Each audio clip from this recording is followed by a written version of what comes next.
Hello, I'm Jennia. Welcome to Writing and Editing, the podcast for people who write, edit, read, or listen. Our guest today is my very, very good friend and fellow editor, Dayna Reidenouer.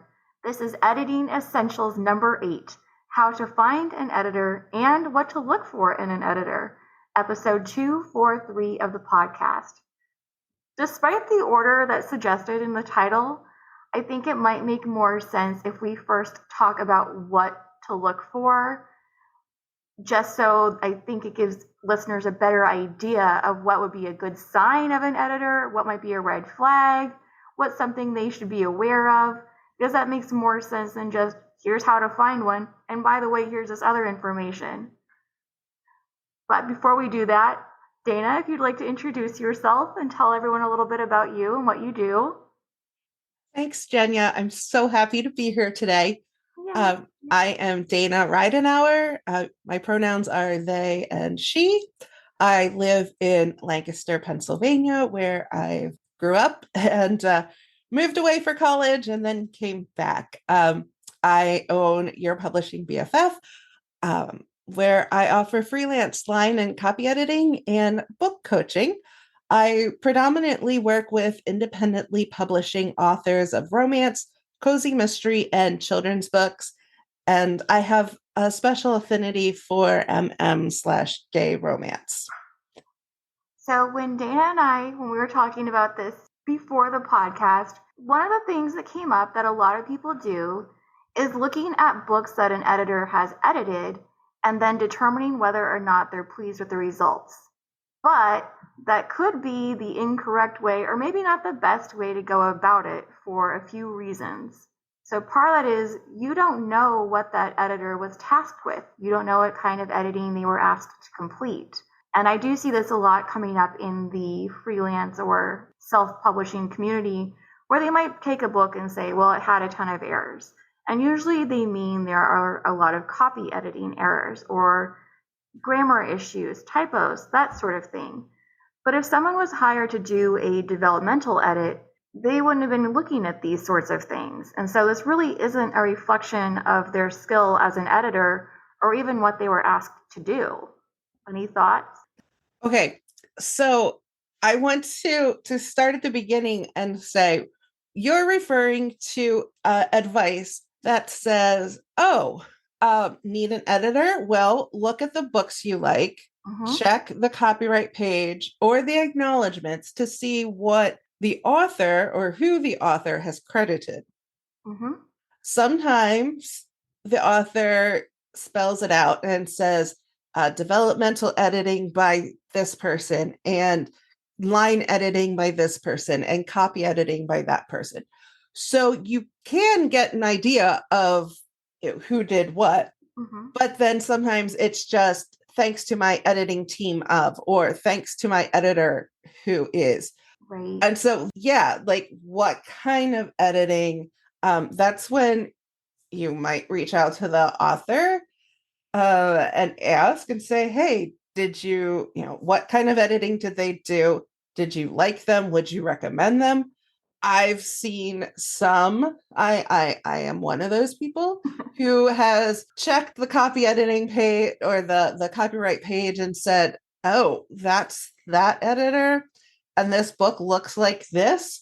So maybe I should steer clear of them. Right. But you have a different perspective on that. Yes, and partially that's because I've had this happen to myself where an author will misattribute what kind of editing I did. So they might say, thank you for my proofreader or thank you to my copy editor, when that's not what I did. But that's what's in the acknowledgments page. However, there are so many other things that can be going on behind the scenes that we're just not aware of. And part of that could be even the strength of the book ahead of time. Maybe they really needed 3 rounds, but for whatever reason, they chose not to get that 3rd round and they published it as is. Sometimes, and I have seen this happen, the wrong version gets uploaded. Because how many times do authors then go through and look over it page by page to make sure the correct draft was uploaded, or even what changes were not accepted when they should have been? And this isn't saying that the author did something wrong, because it's easy enough to click accept when you did not mean accept. And you're just trying to clear up those comments and make it easier to read. That's for sure. I think, too, another reason why I would steer people away from going this route to finding one is because we also are making the assumption that the author knows what kind of editing they paid for. And I believe, as shown with my previous real life comment, that isn't always the case. Even when the editor says, well, I'm going to complete a developmental edit or I'm going to complete a line edit, somehow that just doesn't get across, or they forget, or they figure that's close enough, or they think the terms are interchangeable perhaps. And so then that's why the incorrect term is listed. But again, if you're using that as your basis for judgment on whether or not this editor did a good job, well, again, it's not really a call that you can make without knowing everything else that happened before it reached the date of publication. Right. Now, some editors do put in their contract that they can only be credited with their permission. Right. So hopefully, if their name is listed in the on the copyright page or in the credits, that this is something they have approved, and so this is like a good example of their work. But yeah, you just don't know. No, exactly. So that's why we're not going to necessarily recommend that as the first avenue for finding an editor. So, since that's the case, where should they look and what are they looking for? And we've bandied this around a little bit about there are directories and there are all these other places to go, but what do you look for though? Because you can pull up a search and you can look for, say, I want an editor who specializes in fantasy. I want an editor who specializes in nonfiction. And you might get some really fancy looking websites, or you might go to one of the online groups and someone's advertising their services. And they might have the best Canva produced advertisement that you've ever seen. But does that mean that they're a good editor? Well, one of the things that I look up at first off the bat is, what does their text read like? You can have these beautiful pictures, but if there are spelling errors in the text, if the phrases read, they're stilted, if they're awkward, Yeah. if the language isn't smooth and flowing, and it just doesn't sound like they have a good handle on the English language, I tend to treat them with a little bit more skepticism. Right. In general, I'm a good writer. I have a lot of experience writing professionally, but I would say that I'm a better editor than I am a writer. Oh, So same. maybe some of these people that I'm seeing, maybe they're better editors than writers.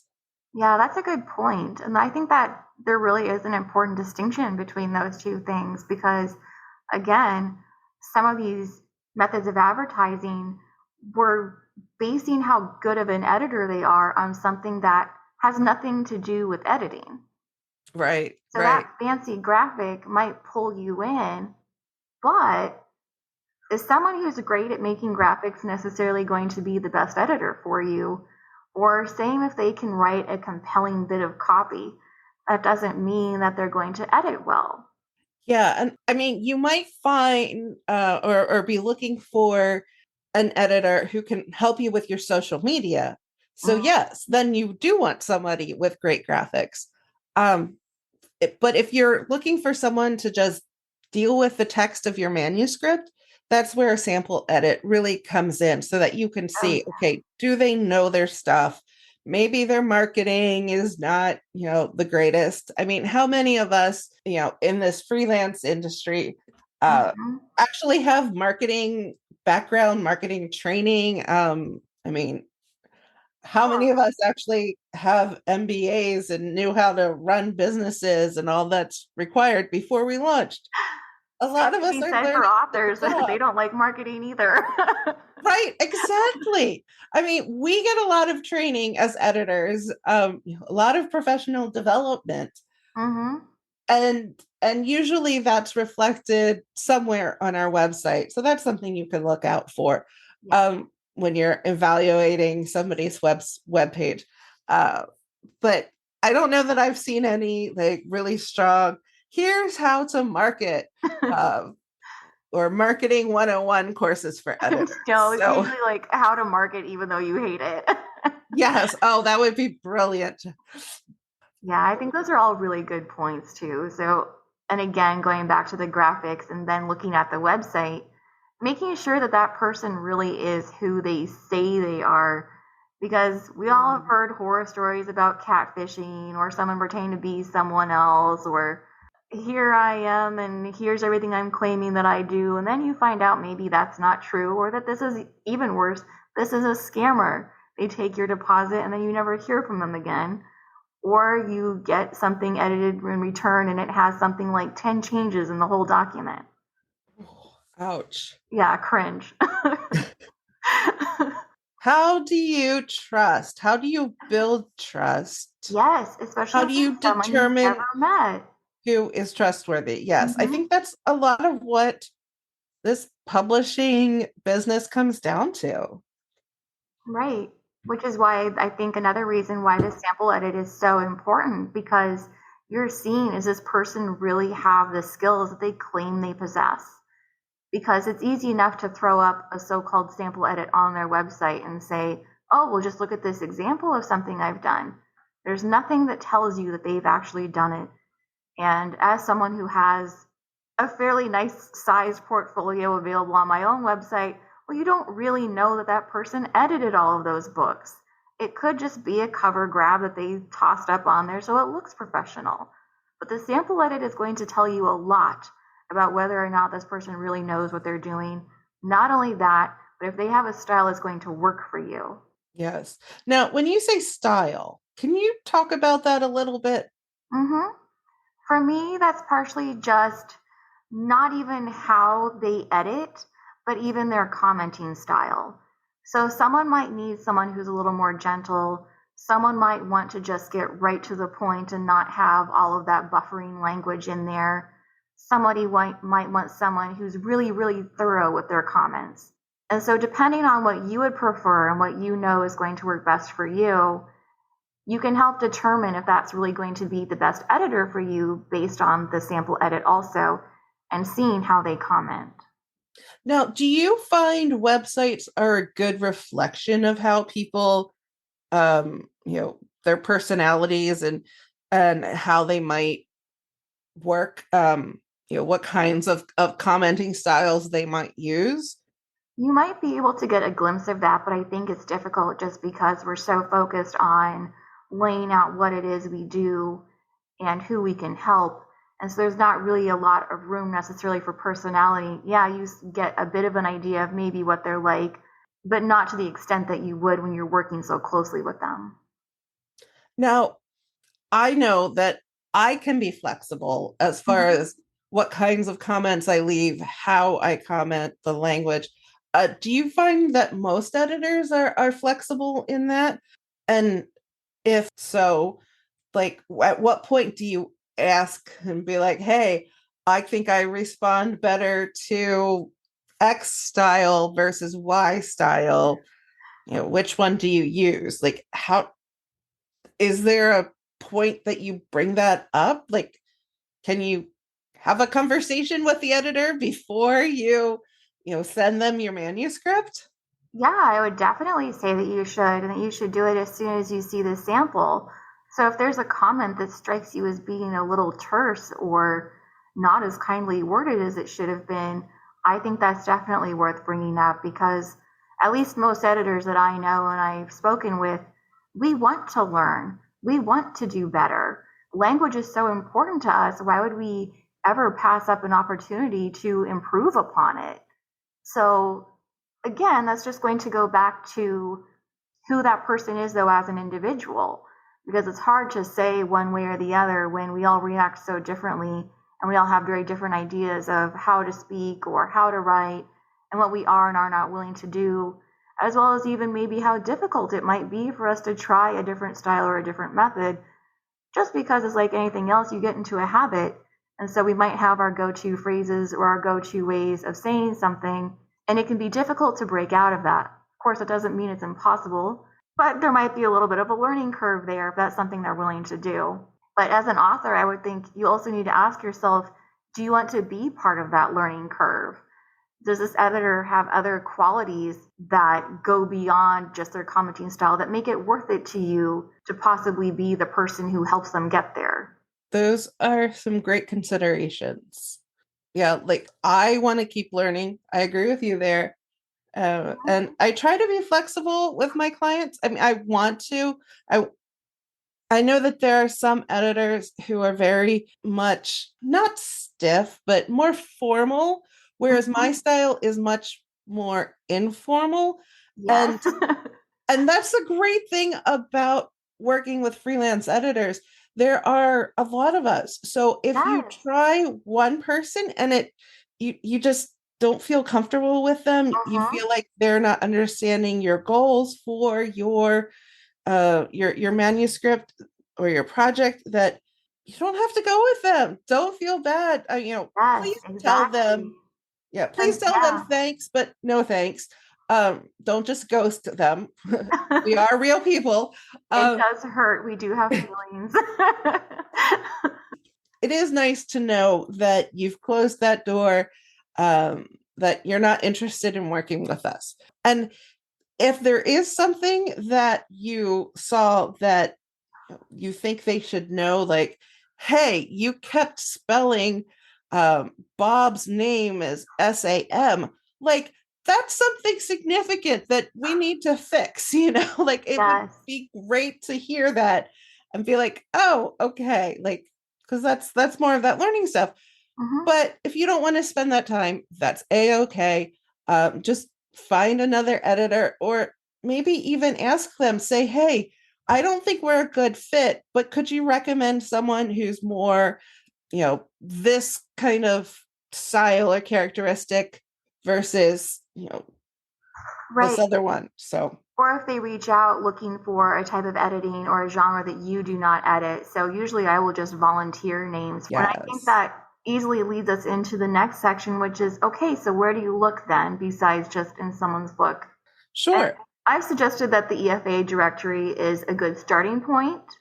It is maybe not your end point, but it will give you a list of names that you can start researching and looking into. So you can check their websites, look for their testimonials, but again, keep in mind that they're obviously picking and choosing their testimonials, so of course they're only going to be good. But I do think it's helpful to see, does this person work with the same authors over and over again? Because whenever we return to someone for some service or anything really, that's usually a sign that we were pleased.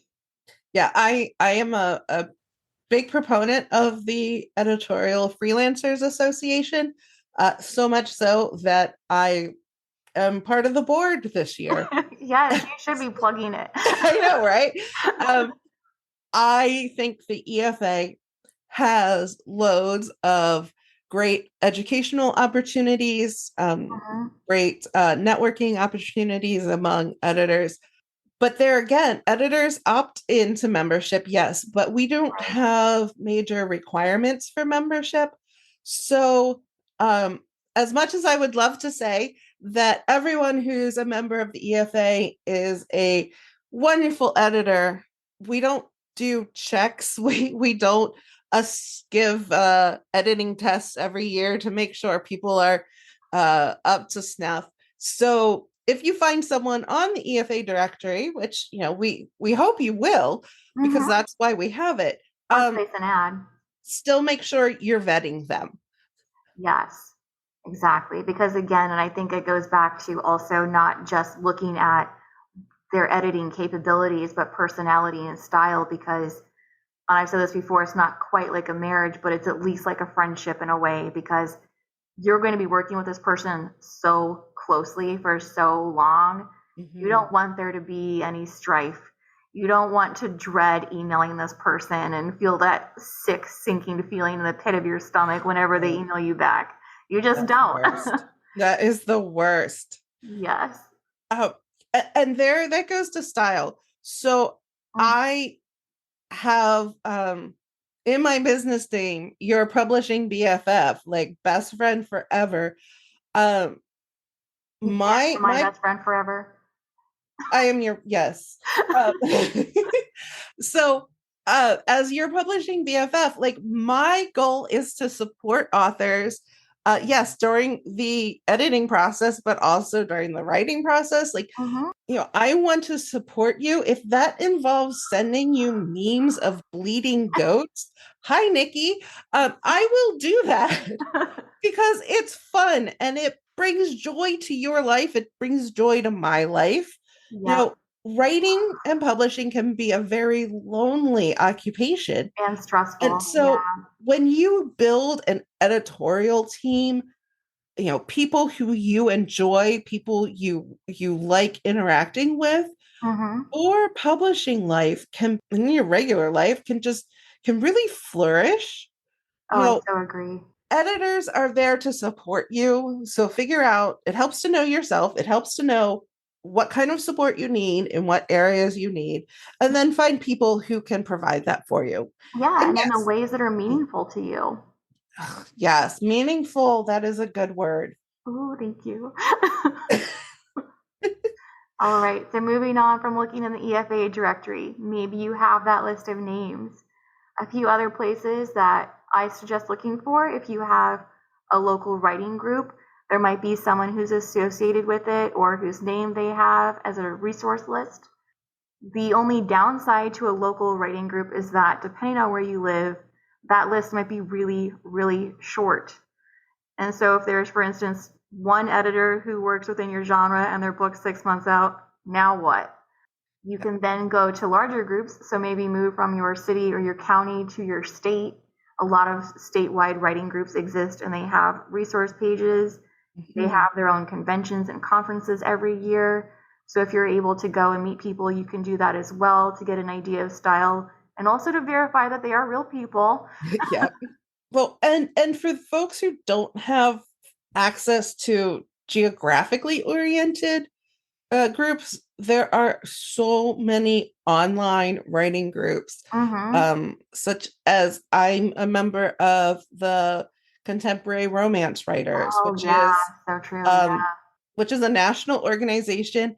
It's also technically international because we have members from Canada and overseas, I believe. Mm-hmm. So we have a conference where you can see our faces. We have web page. We have a website. We have a Slack group. We have writing sprints, so you can see us. Yeah, and I just want to reiterate how incredibly important that is because in a lot of these online Facebook groups, for instance, there's scammers everywhere.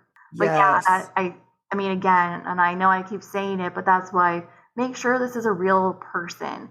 If you can see that they're active in organizations, if you see that they're active online in some capacity, maybe a social media account, I know we both have them, if they're willing to have a phone call or Zoom, even if that means no video. And the sample edit is really key because you can't fake a sample edit.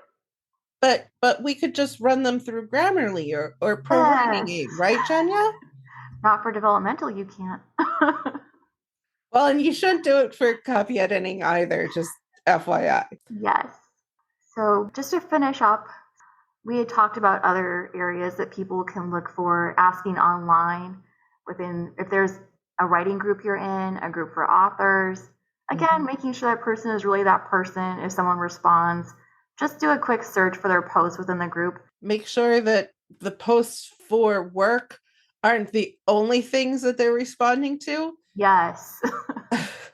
Yeah. Because Make sure another, that I just to point in, like if they're desperate and they're responding to something all the time, it's sort of like, if you go in to bring your car in and you wonder why is this place offering an oil change for $10 all the time and this place is more, maybe there's a reason. Maybe they're desperate for work because their quality isn't great and that's why they have to jump on every single post and hope Mhm. someone bites. Yeah, I you bring up a good point here. I'd also make sure that the person is charging enough to earn a living wage.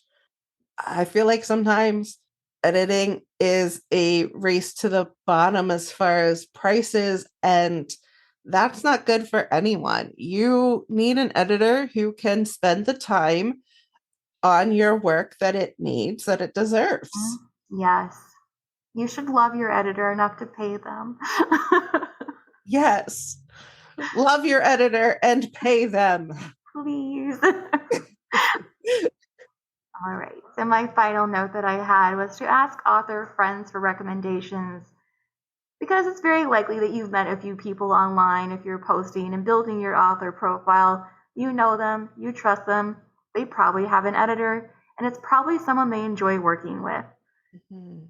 Just to make a point with this, almost all of my work now, apart from the publishers I work with, it all comes from word of mouth. So I Wonderful. think that just proves that you can ask these people you know and they will have a name ready for you. Wonderful. I love that for you, Jennia. Aw, thank you. And that's all for today. So thank you for listening, and please check out the show notes for more information and links to Dayna's websites.